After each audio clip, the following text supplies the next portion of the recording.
was history's biggest and bloodiest war. More than 50 million people died in World War II. Hundreds of millions were wounded, made homeless, impoverished, had their lives diminished or ruined. Hundreds of cities were smashed. At least 5 were gutted by firestorms. The cost was incalculable. A half-century has passed, and we are still asking ourselves why it had to happen. There were no feuding monarchs, no trade wars, no arms races, no lack of communication between competing powers. Yet in 1939, the world went up in flames. One man lit the match. His name was Adolf Hitler.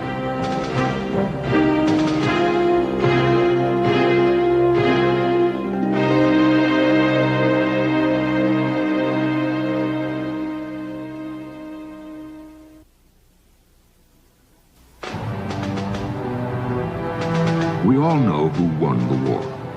We Americans admire the valor of our men in the Allied forces who fought by land, sea, and air to liberate the captive nations and smash the Nazi tyranny.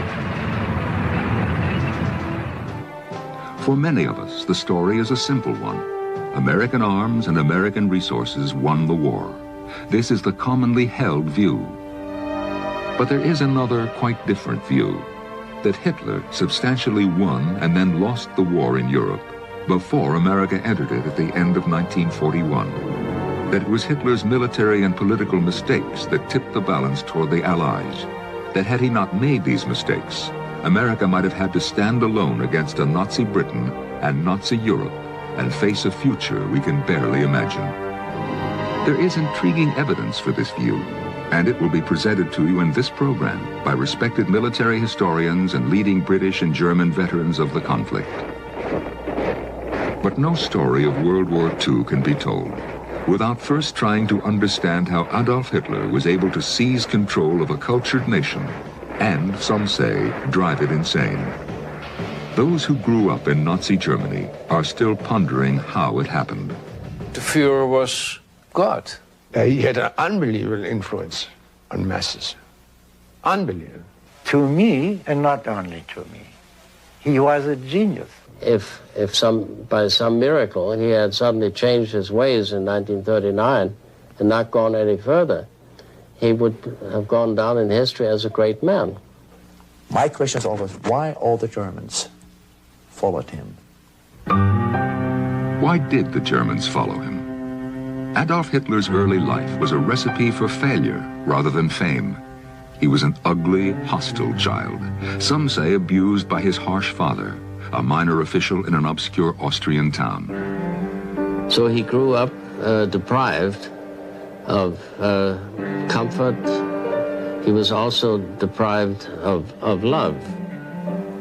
Charles von Lüttichau is former senior historian for the U.S. Army Center for Military History. The son of a German diplomat, he served in the German Army in World War II. He was a lousy student. He had terrible study habits, and he had a sequence of failures in the middle school, which was the only stepladder for him to get out of his old milieu, so to speak. And this habit followed him throughout.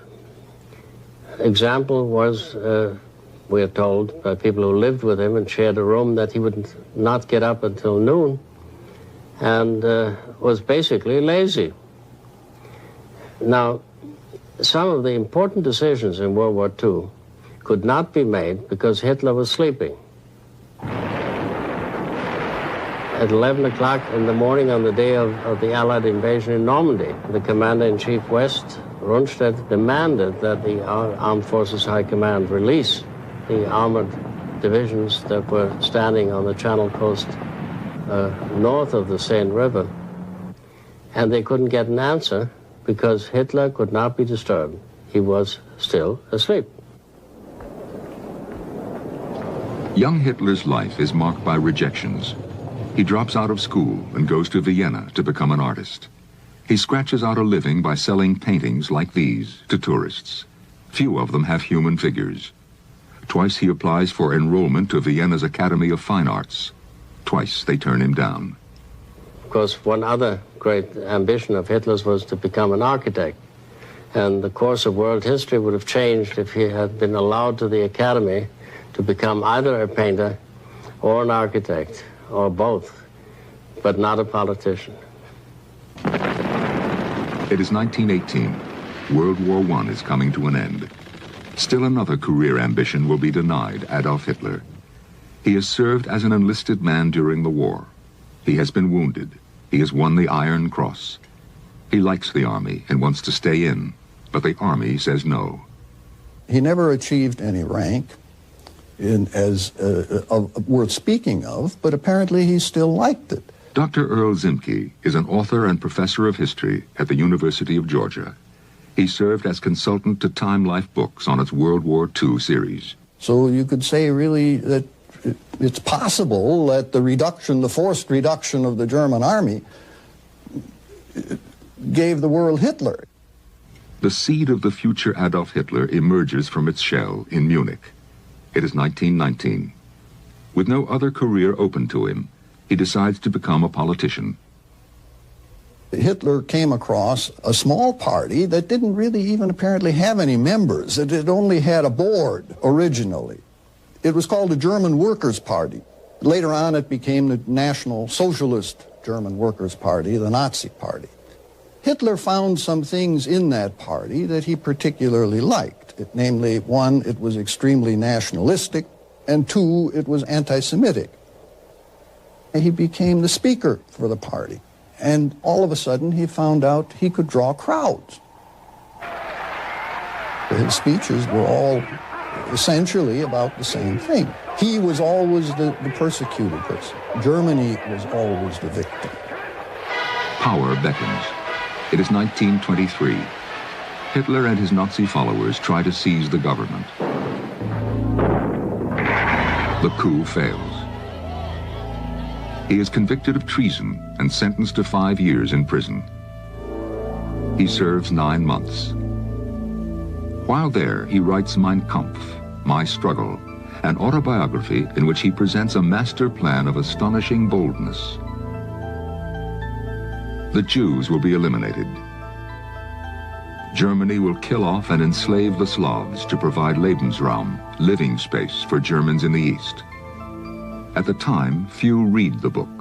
This was a rather remarkable thing. A fellow there sitting convicted of treason, serving a 5-year sentence, eligible to be thrown out of the country, saying what he was going to do when he came to power. Released from prison, Hitler decides the best way to reach his goals is to destroy the system from within it.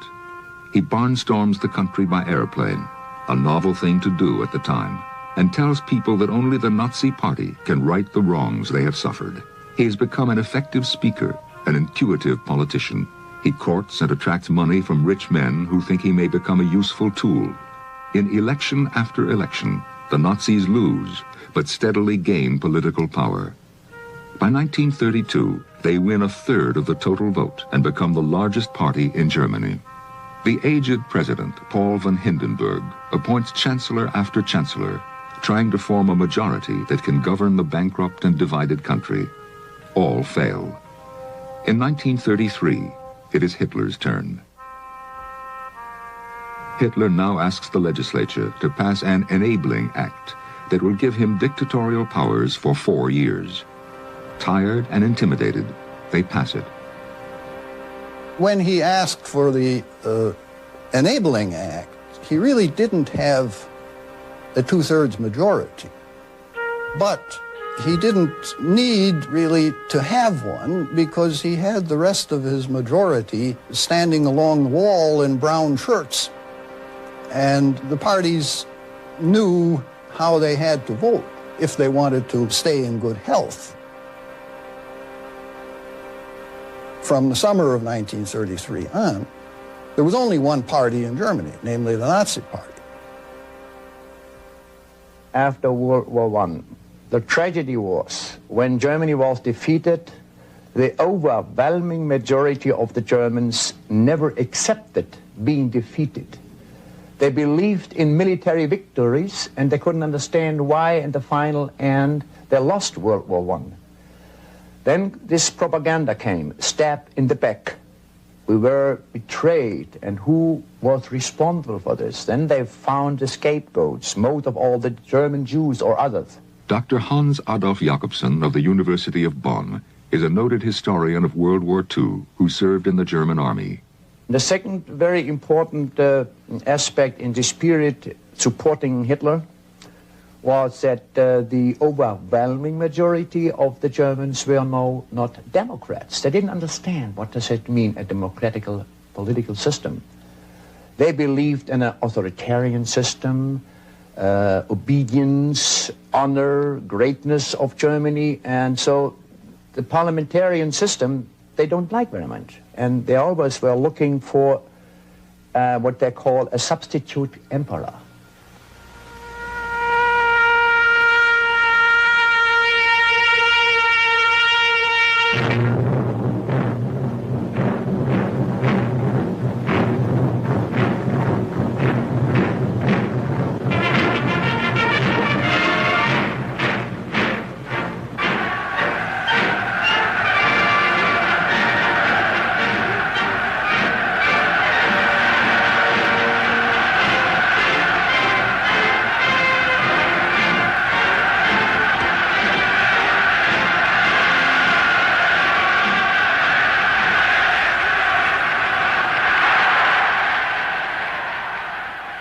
It is very difficult for those who live in a democracy to understand specific conditions of a totalitarian system, being manipulated, being educated in a specific way. In the 30s, as a young boy in my high school, I did believe in all what our propaganda said. I did believe in the rightness of Hitler's policy, and even all the successes of Hitler convinced myself, I was then a young boy, this is the right way, and he does everything for the Germans, for the greatness and for the honor of the Germans. And if you were marching in the rally, or let's say in the Hitler Youth, you had this absolutely feeling undefeatable. There is nobody else who can be compared with us. Die große Not unseres Volkes, die uns einst ergriffen hat und die uns zusammenführte im Kampfe, ringen und groß werden ließ. Daher können das alle die nicht verstehen, die nicht die gleiche Not in ihrem Volk gelitten haben. He was somebody, I must say this. Right? And then he could verführen, the Jews, yeah? Was ist verführen? Seduce. He could really seduce the people, and he had some sort of influence I cannot describe. He was a phenomenon. When he started speaking, he mesmerized, especially large audiences. He was a mass communicator, and he did it by sort of easing into his speech with a deep, sonorous voice that was almost seductive. Dieses Jahres wurde die neue Regierung der nationalen Konzentration gebildet. And on a crescendo, kept on going, intensifying until in the end he was practically screaming. Not only practically, he was. Dieses deutsche Volk emporführen durch eigene Arbeit, durch eigenen Fleiß, eigene Entschlossenheit, eigenen Trotz, eigene Beharrlichkeit, dann werden wir wieder emporsteigen, genau wie die Väter einst auch Deutschland nicht das Schenker hielten, sondern selbst nicht schaffen mussten. Even today, I must say, if one see the documentary film on the rally in Nuremberg, marching thousands of people, and then one cry, Heil mein Führer, this is something give you the strength, a strong, absolutely unbelievable, fascinating feeling well, what kind of German, what greatness of Germany, what kind of discipline the Germans have. General Johannes Steinhoff is a leading Luftwaffe ace who later becomes head of NATO's military committee. His face shows the scars of combat. Please bear in mind, Hitler came to power the very moment radio was invented. And Hitler was using radio in a very clever way. After 1 year, after Hitler became Chancellor of Germany, we had the so-called People's Receiver. This was a small radio. Each family was having this in their kitchen. So the Führer could talk on a daily basis to his people. He was using, for the first time, the media in a very clever way, using radio in an extensive way. So the medium radio, thank God he didn't have television, was a tremendous tool in his hands. With the country behind him, Hitler vows to reclaim the territories lost to Germany in World War I. In 1936, he sends German troops into the Rhineland, an area barred to German forces by the Versailles Treaty. Hitler's generals are afraid that the French, with a much bigger and better equipped army, will fight. Hitler said we're going to march into the Rhineland, and we marched into the Rhineland, and France did not move. Even if Germany at that time had so few troops that what they did, that at night they quietly marched back over the same Rhine bridges in order to march in with music and bands the next day in the morning. And they kept repeating that and pretending that they had enormous numbers of troops there. It worked.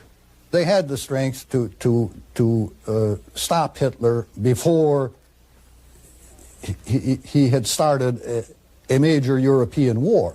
If the Allies had done something at that time, it probably would have been the end of Hitler. Next, Hitler marches into Austria and then into Czechoslovakia. Britain and France protest, but again do nothing. Hitler has pulled off a series of brilliant bluffs against larger and stronger powers who lack the will to confront him. General J.A. Graf von Kielmansegg, later to become commander of NATO's land forces in Central Europe, was a young German officer at the time. The whole German people, he was a great man. Please don't forget about Hitler. One thing, he had given back to Germany, more or less, all what Germany had lost in the Treaty of Versailles without any war, in peace. He had done away in 2 years 7 million unemployed people. 1939, another coup. Hitler negotiates a treaty of alliance with the Soviet Union. Hitler and Stalin agree to invade and divide Poland. Russia will be allowed to swallow the Baltic states, Estonia, Latvia, Lithuania. Now that Hitler's back is secure, he takes a giant step. On the 1st of September, ignoring warnings from an aroused Britain and France, he attacks Poland with masses of tanks led by screaming Stuka dive bombers. It is a new form of warfare, blitzkrieg.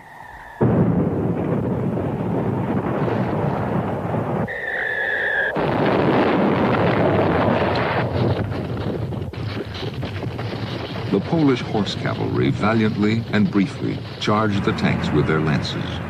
The spectacle is too much for Britain and France. They declare war on Germany. Hitler is stunned. His foreign minister, von Ribbentrop, had assured him they would once more stand aside. He didn't intend to start World War II.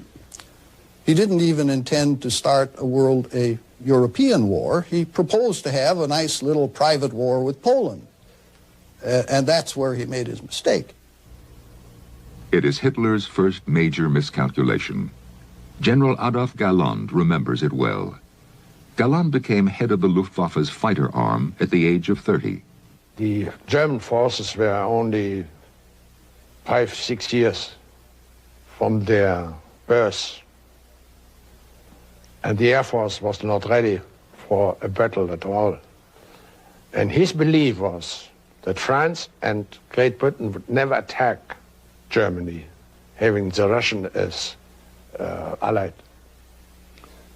He was confirmed in this opinion by our foreign minister, von Ribbentrop. He has a great, great responsibility for the outbreak of this World War II. And I know early in 44, after the invasion, I told Goering, the war is absolutely lost, completely. He said to me, here is my car, drive over to Ribbentrop and tell him the same. And I did. And Ribbentrop, of course, did find some excuse that he didn't make the decision to attack Poland. Goering was against this attack. Absolutely. He saw the risk. Ignoring the risk, Hitler orders his generals to plan an attack against France. Anyone who thinks of the Germans as unfailingly efficient should study what happened here. At first, his generals decide on the same strategy they used in World War I. An army group in the north will slice across the Netherlands and Belgium and into France. Other army groups in the center and south will exert pressure. One maverick general, Erich von Manstein, objects. He says it's exactly what the Allies expect. It will bog down in trench warfare. Manstein wants to put the main thrust in the center, mass the tanks there, and drive through the supposedly impenetrable Ardennes forest to outflank the Allies. Manstein is overruled and sent away. But by sheer chance, Hitler invites a group of officers to lunch, and Manstein is among them. He manages to present his plan directly to Hitler. Hitler accepts it. Now it is spring. The attack order has been postponed 29 times. It is time to find out if the radical new battle plan will work. As we will see, it does more than that. It writes a whole new chapter in the history of warfare.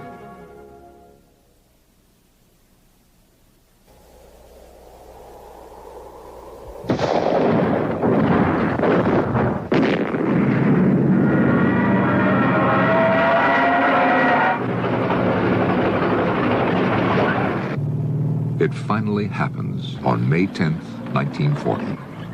German armored divisions smash across the border. Tanks are no longer used to support the infantry. They are instead massed to strike swiftly on their own. As they did in Poland, Stuka dive bombers blast a path for the tanks. The British and French do exactly what Manstein had predicted. They blindly march up into Belgium, expecting the big attack to come that way. Instead, the attack slices rapidly beneath and past them. Young Kielmansegg is with the 1st Panzer Division, led by the legendary Heinz Guderian. The French Chief of General Staff, General Gamelin, did not believe that it was possible to cross the Ardennes with so many tanks, with so many divisions, because if you have seen the Ardennes, you would say he was right. Were you surprised at how fast it went? Surprised about what? The quickness. We not, no. This we knew before. If he could go through, then the quickness would be there. The French were surprised. But Hitler worries about possible flank attacks on the extended German columns. General Halder, head of the General Staff, says the Führer raves and bellows that things are moving too fast. Manstein says later that Hitler is bold in planning, but timid in execution. Meanwhile, the German armor races all the way across France in an incredible 10 days. The two main battle groups close in on the town of Dunkirk from north and south. More than 300,000 Allied soldiers, the entire British Expeditionary Force, are penned up with their backs to the beach. An enormous victory is in sight. If the entire British army is captured, Britain will be defenseless.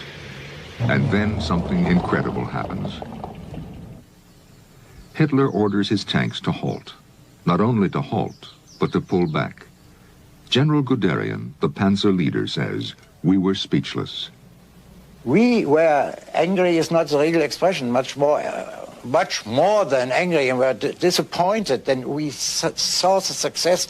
We saw the possibility to catch the British army. It was a very serious mistake. A serious mistake that changed the course of the war. Why did Hitler make it? Several reasons. General von Rundstedt, commander of the Central Army Group, is worried about a possible counterattack. But Field Marshal Hermann Goering says that the tanks won't be needed. He'll destroy the British Army with his National Socialist Luftwaffe. The Stuka dive bombers take to the air to do it, and the Luftwaffe's fighters rise to cover them. The fighters of the British Royal Air Force swarm to the scene to protect the soldiers on the beach. A ragtag fleet of big and little boats sets out from the English coast to rescue the stranded soldiers. The German Messerschmitts are unable to protect the slow-diving Stukas from the fast British Spitfires and Hurricanes. The Stukas take terrible losses, and, for the first time, the Luftwaffe fails. So this task to prohibit the escape was a task that could not be fulfilled at all. And Goering did overestimate his possibilities with this Luftwaffe. As a result, the British Army and many French troops escape, leaving their weapons behind. Some call the evacuation a great victory. British wing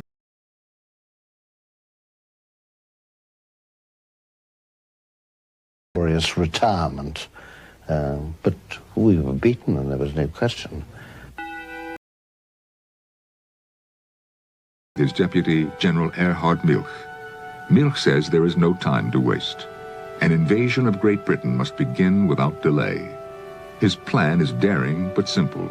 Make a quick airborne attack on Britain. Paratroops and gliders will drop on the southeastern coast of England and seize key airfields where the German fighters can land and refuel. Shuttles of Junker transports will bring in 5 divisions of soldiers. They will fan out into the countryside and head for London to seize the government. Goering and Milch take the plan to Hitler, but Hitler rejects it, some say out of respect for the British. I would not say respect. One of his main ideas was, in this time, to divide the world between Great Britain and Germany. And so he would, as is shown, he would not do too much harm to the British. I had the occasion to talk to him without any other company.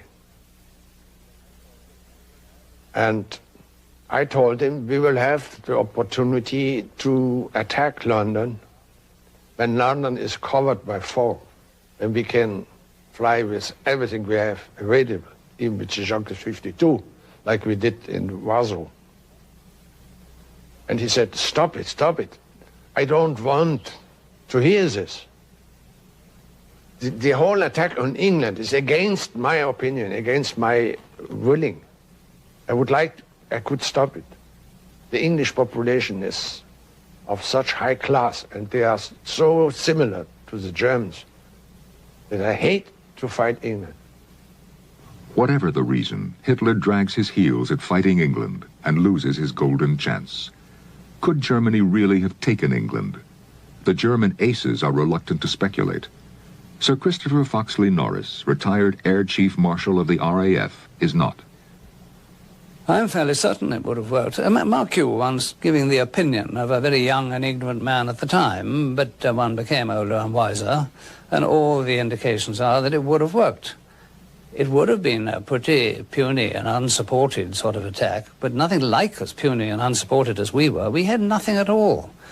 I've had friends who were given the job of defending 2 miles of coastline with 1 World War I artillery piece. We had nothing.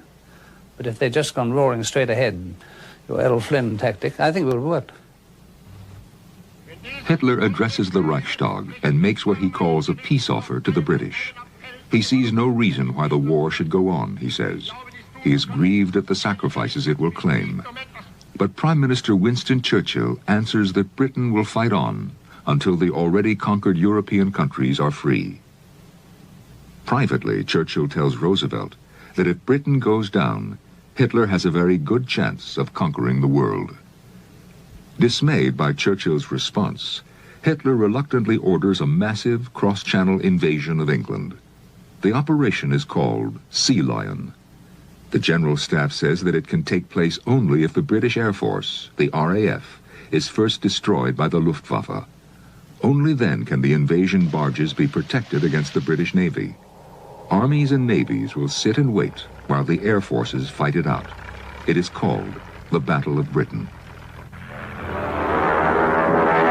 Now the Germans are dive bombing a convoy out into sea. There are 1, 2, 3, 4, 5, 6, 7. There's one going down on his target now. No, missed the ships. He hasn't hit a single ship. There are about 10 ships in the convoy. And here they come. They come in absolute steep dive. You can see their bombs actually leave the machine. You can hear the little rattles of machine gun bullets. That was a bomb, as you may imagine. There's another bomb dropping. Yes, it dropped. Oh, it missed the convoy. No, they haven't hit the convoy in all this. What? Well, yes, oh, we just hit a Messerschmitt. Oh, that was beautiful. He's coming right down now. I think definitely that first got him. He's going flat into the sea, and there he goes. Smash! Oh, boy, I've never seen anything so good as this. The RAF fighters have really got these boys, Dave.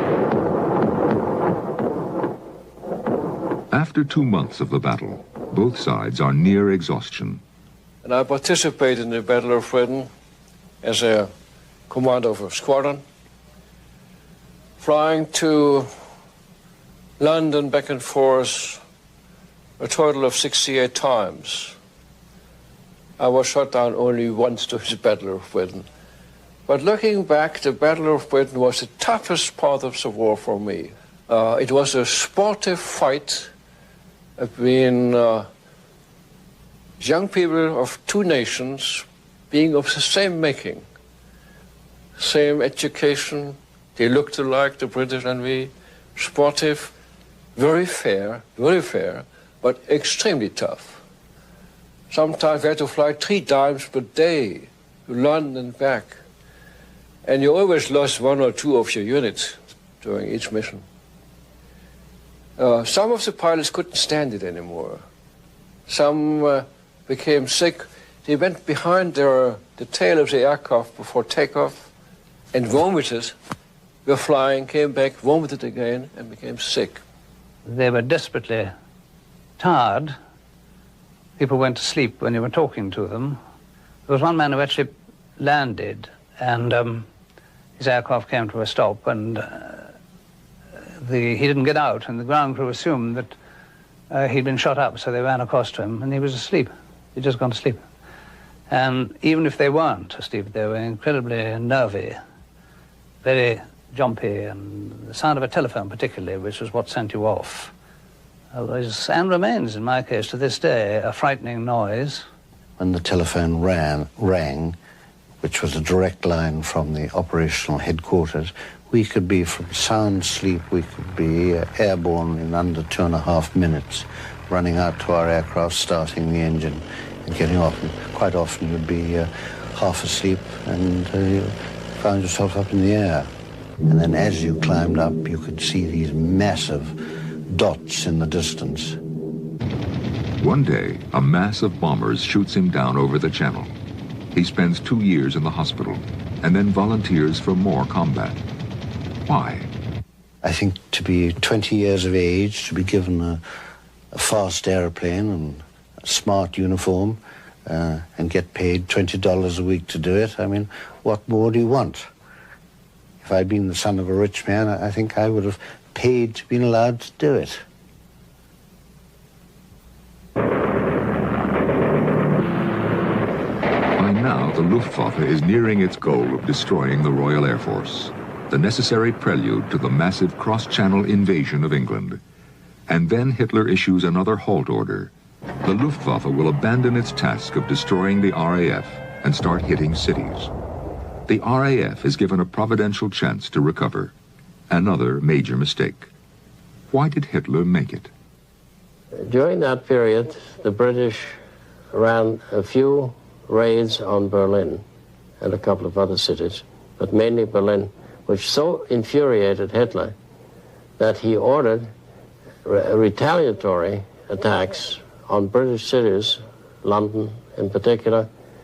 And with that, he dissipated the concentrated effort of the Luftwaffe and brought on increasingly heavy losses, which in the end resulted in the defeat of the Luftwaffe.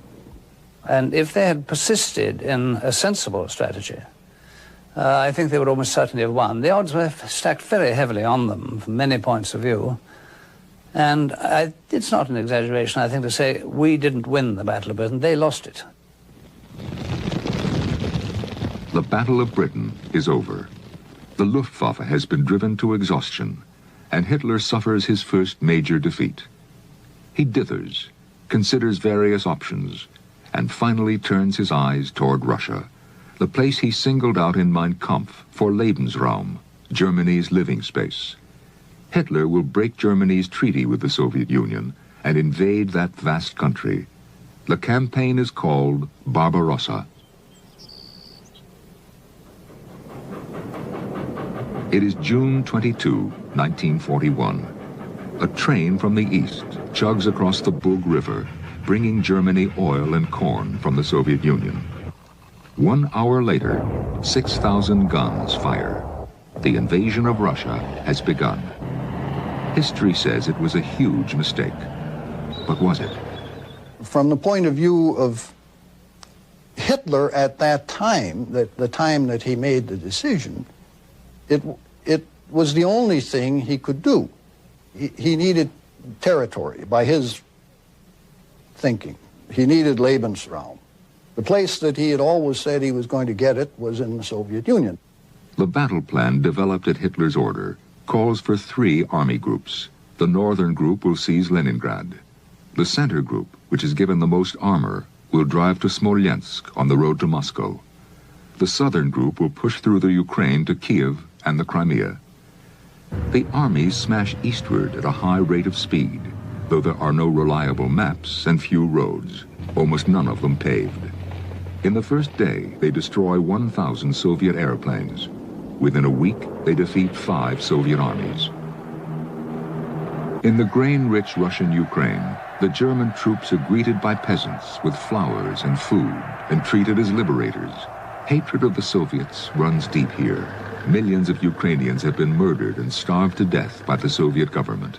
The Ukrainians want to dissolve the farm collectives, reopen their churches, and have the right to own their own land. Instead, SS death squads arrive and begin killing Jews and communists and anyone else who commits even the smallest infractions of German orders. The peasants' grain is shipped back to Germany, leaving them to starve. The angry peasants form partisan groups. When they are caught, they are hanged. Viewed from a military perspective, the German rape of the Ukraine is a terrible mistake, but not to Hitler. Exterminating the Slavs is what he had always planned to do. Some historians believe this is the place where Hitler lost the war. One is Colonel Trevor Dupuy, author and military analyst. Had he set up an independent Ukraine, an independent Belarus, and allowed them to be truly independent and to be allied to Germany, he would have had a vast proportion of the Russian population fighting the communist Russian population under Stalin. And I think the war would have been won by the Germans and their Ukrainian and white Russian allies had he had the imagination to do that. The German Center Army has sped all the way to Smolensk, 2/3 of the way to Moscow. The capital of the Soviet Union lies straight ahead. Victory seems assured. And then, once more, Hitler calls a halt. When they reached Smolensk,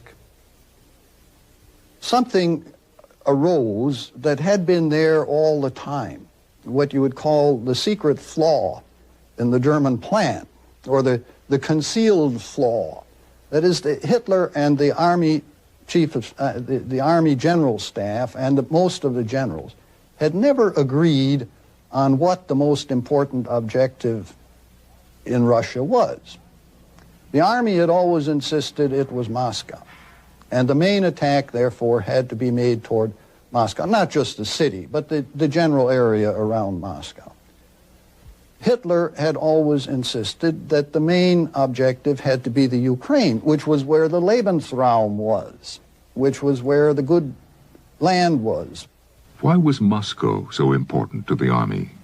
First of all, it is a capital. In all wars, it is of some importance, at least, to get the capital of the other side. Second, if you look at the map, you see it immediately. All railroads are going to Moscow. All other communications lines in this time, like a spin net.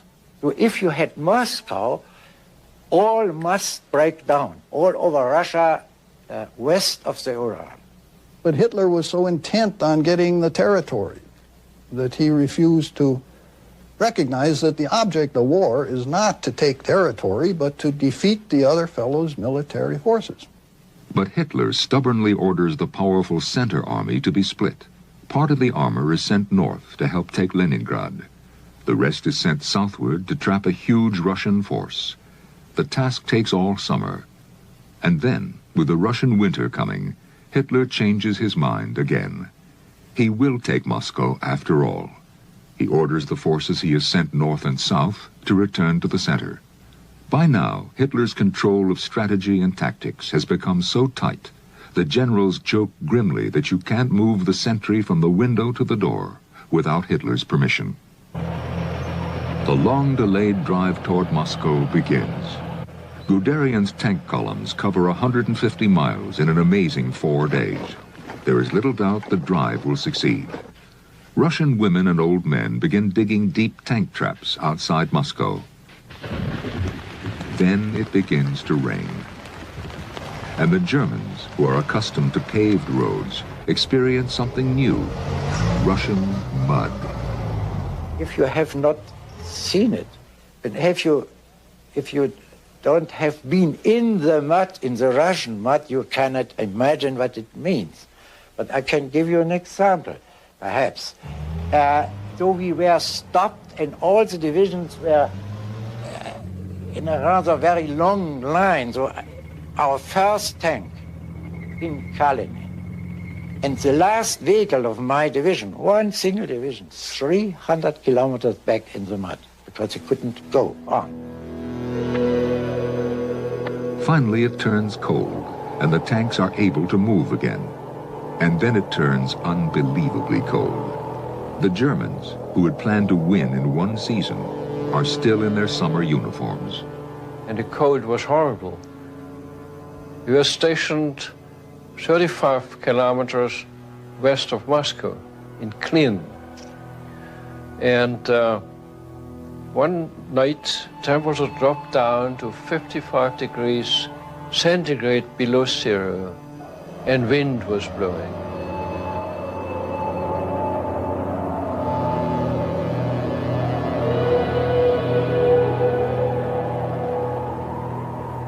There was no way to move. There was no way to get your aircraft started or fire a gun. The Russians were flying, and the Russians were attacking. The one side of the airfield in Klin was the German front, the other side was the Russian front. When you took off, you were under fire. The snow was about 2 feet high. And we always wondered, on takeoff, you were rumbling over obstacles. You won't believe it or not, it were dead bodies of Russians frozen into the ground. Hitler finally acknowledges the need for warm clothes and collects them from German civilians to airdrop at the front. You could see at that time German soldiers wearing mink coats, ladies, and a steel helmet and a subgun over their shoulder. Hitler refuses to believe that things are as bad as his generals say, but they are. Kielmanseg's division advances to within 20 miles of Moscow, and then stops. On the 5th of December, we had to give to our corps a message which, at least in my divisions, never had been given during all the war. We are no further able to attack. This is the end. And this was the 5th. And the morning of the 6th began the counterattack of the Russians, all over the front, not only against us, with new troops, a main part Siberian troops. And to give you another examples, what the Russians can do, part of these divisions came from Siberia by foot, marching.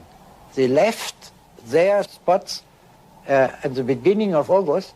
They arrived on the 5th of December and attacked on the 6th of December. August, September, October, November, 4 months. 1 day in between, and attack and win.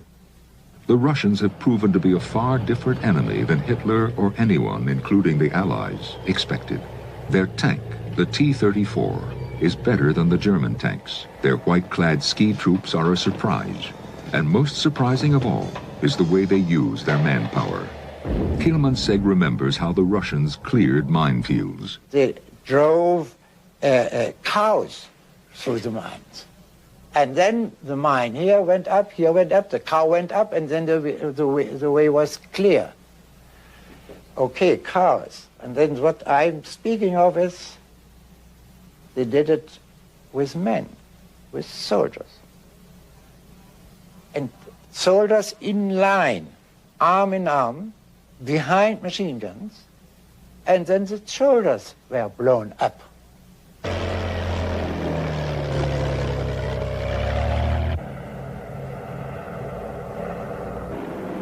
One day after the German retreat begins, Japan attacks the American fleet at Pearl Harbor. Hitler is surprised. He has been trying unsuccessfully to persuade Japan to attack Russia from the rear. 4 days later, on December 11, 1941, Hitler impulsively declares war on America. America's vast resources will now be mobilized to defeat Nazi Germany as well as Japan. Hitler's act also sets the stage for a two-front land war, something that German military doctrine says must never be allowed to happen. Within a year, American bombers in England start bombing Germany. In June 1944, America and Britain invade the continent and drive inland, striking a significant blow to German strength and morale. In the first 3 months after D-Day, Germany loses 1.25 million men on the western and eastern fronts. By fall, after many costly American and Allied victories, American troops enter Germany from the west, and Russian forces drive into East Prussia from the east. As the war turns against Germany, a desperate Hitler calls for miracle weapons to save the Third Reich. The ironic fact is that he has them at his fingertips. This part of the story is an amazing one, and few people, even today, know about it.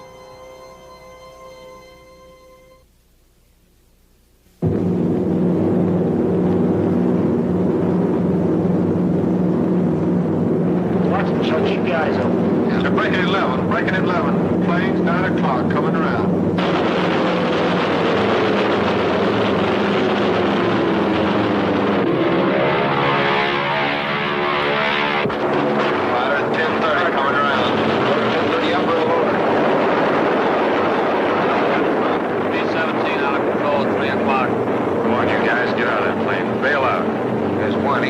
Bombay. What was that? What the hell was that? It went by like we were standing still. Blue leader to group. Get off the air. Going by at 2 o'clock. What the hell is it? It was the Messerschmitt 262, the world's first operational jet fighter. It flies 150 miles an hour faster than our fastest fighters, 3 times faster than our B-17 bombers. Galland test flies the jet in May 1943. Flying the 262 jet for the first time was quite a sensation. The sensation is like an angel is pushing in the air. The 262 was about 200 kilometers per hour faster than the fastest Allied fighter. And with this superiority in speed, we could neglect the fighter. And you got the sensation the enemy fighters are standing in the air, like balloons. You went through them. The Luftwaffe has found what it needs most of all, a new fighter so fast and so powerful it can ignore American fighter escorts and shoot down the American bombers. With the Me-262, German pilots believe they can stop America's daylight bombing. But Hitler, who talks incessantly about the need for miracle weapons, doesn't recognize one when he sees it. Besides, he wants weapons built for attack, not defense. He says no. And late in 43, it was shown to him in East Prussia. I was present. And this aircraft came on a low-level flight in front of him with high speed. And he said, they asked Messerschmidt, is this aircraft able to carry bombs? Messerschmidt, yes, my Führer, it can carry 250 kilograms, or 500 at least. And Hitler said, this is the Blitzbomber I've asked for since years. I give the order to build this aircraft only as Blitzbomber and to equip the bomber pilots with this aircraft. Of course, myself as general of the fighter arm, I did fight against this decision with all I could. I have asked successful fighter pilots like Steinhoff to fly this airplane and to talk to Hitler all the time and to try to convince him that this was the fighter we needed. Forbidden to use the superplane that might have stopped America's bombers, Galland and his fellow aces rebel and are fired. Goering calls them mutineers. I was planning to escape, but escaping was only feasible and possible to the east, and I didn't like these thoughts, and therefore I came close to the decision to suicide. The German aces are not Nazis. Under military rules, German soldiers cannot belong to a political party. But they are highly disciplined warriors, and even the thought of mutiny is extraordinary. Johannes Steinhoff has 176 victories and is one of Germany's top aces. Later, he will become head of NATO's military committee.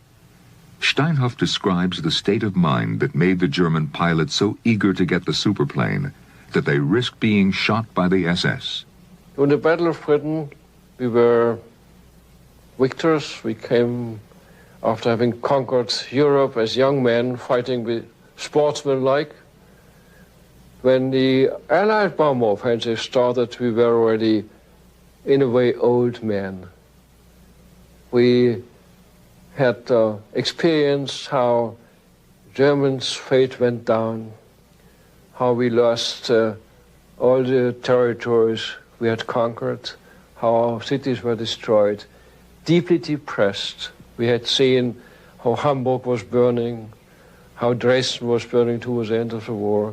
So an attack against a unit of flying fortresses was something like controlled suicide. If a formation of 1,000 bombers, by the way, something which will never happen again in history, the flights of the bombers in big formations. If you attacked a unit like this, you were breathing deep and your heart was beating. As the formation leader, you were the first one to attack. To lead a unit of fighters into an approaching bomber unit was a great art, at the right angle, with the right speed. And you are flying an attack, a real attack against how many machine guns? Sometimes 50, sometimes 80 machine guns. They're firing at you. You're going to shoot down a bomber only if you're approaching at very near distance. In the last, let's say, 200 meters, you were tempted to close your eyes and continue and fire. Frightened to death. Frightened to death. Finally, Hitler relents. Galland, after all, is a national hero with 104 combat victories. He allows the general to form a single squadron of jet fighters. But by ordering to give the proof that the 262 was an excellent interceptor, I'm sure he had the thoughts, this is better than let him suicide. And the chance to be killed in the last missions, the last 10 missions, was very high. But we didn't pay much attention for it. And in these conditions and in this time, to be killed was nothing for us. Most of the pilots, 12, were colonels and majors, highly decorated, a squad of experts. And we decided we have now the responsibility to try to avoid that all our cities are destroyed. We're going to fight to the very end, having the good feeling we have done something without being a leader within the framework of our responsibility as soldiers.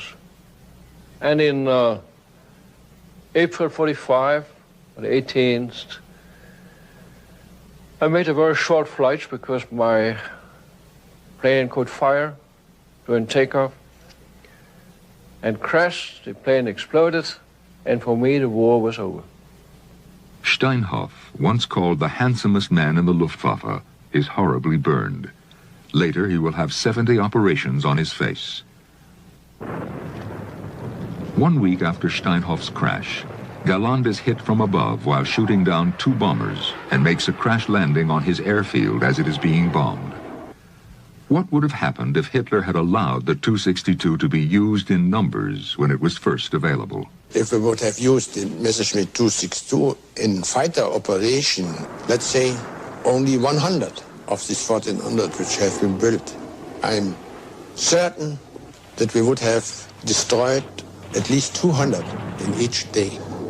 This means the 262 could have made the first wave of attacks, and they would have broken the formation.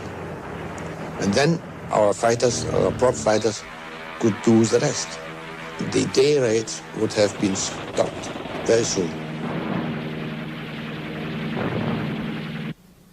The Me-262 is so impressive to aviators that a restored 262 from Steinhoff's commando unit is prominently displayed at the National Air and Space Museum in Washington. The 262 is only one example of an incredible waste of advanced German technology. Others are equally revolutionary. The Arado 234, the world's first operational jet bomber, could have knocked out our 8th Air Force bases in England and stopped the daylight bombing on the ground. But only a handful are produced. Hitler squanders his dwindling production resources on the giant V-2 rocket that is being fired at London with little military effect. The V-2 is the model for today's ICBM. The V-1 flying bomb is the forerunner of today's cruise missile. The fruits of German research also include the Messerschmitt 163, a 600-mile-an-hour rocket plane, the Gotha Flying Wing, the ancestor of our stealth bomber, the tiny Volksjäger jet fighter, to be flown by the Hitler Youth after training in gliders, even a wind tunnel test model of the space plane we are now developing that will fly anywhere in the world in 2 hours. There is also a design for the A-10 rocket, a 2-stage intercontinental missile to hit America. But Germany can't get these advanced weapons into production. Hitler's priorities are one reason. Another is the fact that Germany's scientists and production officers are in separate compartments and don't work effectively together. So the popular mythology of German efficiency and British bumbling proves to be wrong. In production, it is the Germans who are bumblers and the British who are efficient. The world can be grateful today that Germany's bumbling prevented German development of the atomic bomb. At the beginning of the war, the Germans thought atomic bomb, might be possible, as we did, and as the Americans did, and probably the French. But as the war progressed, the possibilities narrowed down quite a lot. Professor R.V. Jones was head of Britain's scientific intelligence at the time. He points out that Jewish scientists worked for Germany in World War I, but aren't doing it in World War II because Hitler has exiled them. Had Hitler taken a different attitude, they might well have stayed in Germany and worked again. But he was so biased, you see, he would have no patience with nuclear physics because so many Jews had been involved. He used to refer to it as Jewish physics, and he didn't want anything to do with that. If one thinks how close Hitler came to winning the war, I think rather one should consider how close the Germans came to the war, and had it not been for Hitler, they probably would have won it. Hitler's mistakes have cost him the arms race and destroyed all hope of victory. By now, 12-year-old boys are in German uniforms. German troops are outnumbered 6-1 as the Russians drive toward Berlin from the east. Germany's cities are in ruins. Strategic bombing has destroyed Germany's oil production plants, and only a few weeks' supply is left. As the Russians close in on Berlin, Hitler finally admits defeat and turns on his own people. They have proven themselves unworthy of victory, he declares. Then, on April 30th, 1945, Hitler puts on a new Nazi uniform, sits down on a sofa in his underground bunker in Berlin, and shoots himself in the head. Who and what was Adolf Hitler? A question that has always perplexed us. Not even the people closest to him could answer it. General Alfred Jodl, Hitler's closest military advisor, said from his cell at Nuremberg that he had never known what Hitler thought or really wanted. Minister of Armaments Albert Speer said it was impossible to touch the core of Hitler's being because there was nothing there. Most of the things historians know for certain about Adolf Hitler seem inconsequential. He was bold and timid, sentimental and loveless. He liked fast cars, flowers, dogs, cream cakes, and pretty but not intelligent women. He was a vegetarian, a hypochondriac, and an insomniac who believed in astrology. We also know that he radiated power and inspired fear. Hermann Goering, his closest associate, said that whenever he had to face Adolf Hitler, his heart fell into his trousers. And while we view Hitler today as a madman, demon, or even a comic figure, we also know that for a few years, millions thought of him as the greatest statesman in the world. Who was Adolf Hitler? A half-century later, we ask the question again.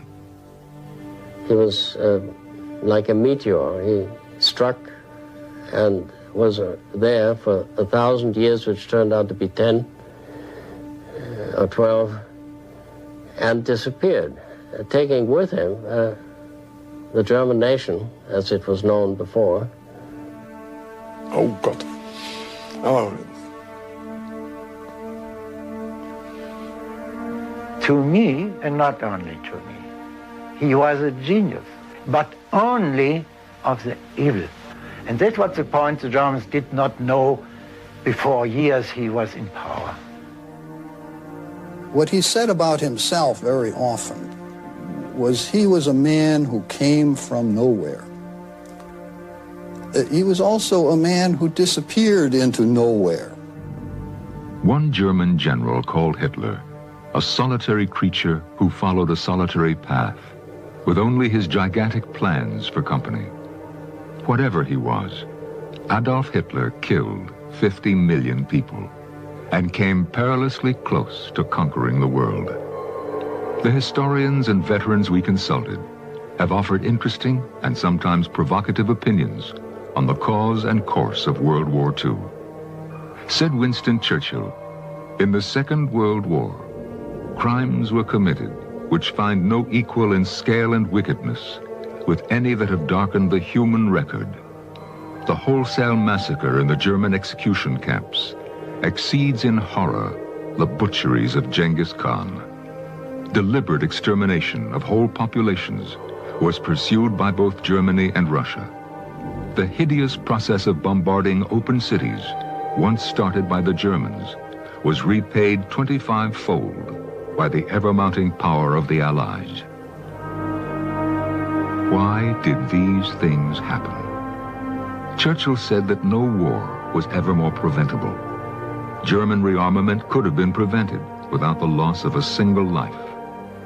The malice of the wicked, he said, was reinforced by the weakness of the virtuous, the failure of the democratic states to act together, before the monster was fully grown. In the beginning, when it counted most, leadership failed. It is our obligation to remember so that it will never happen again.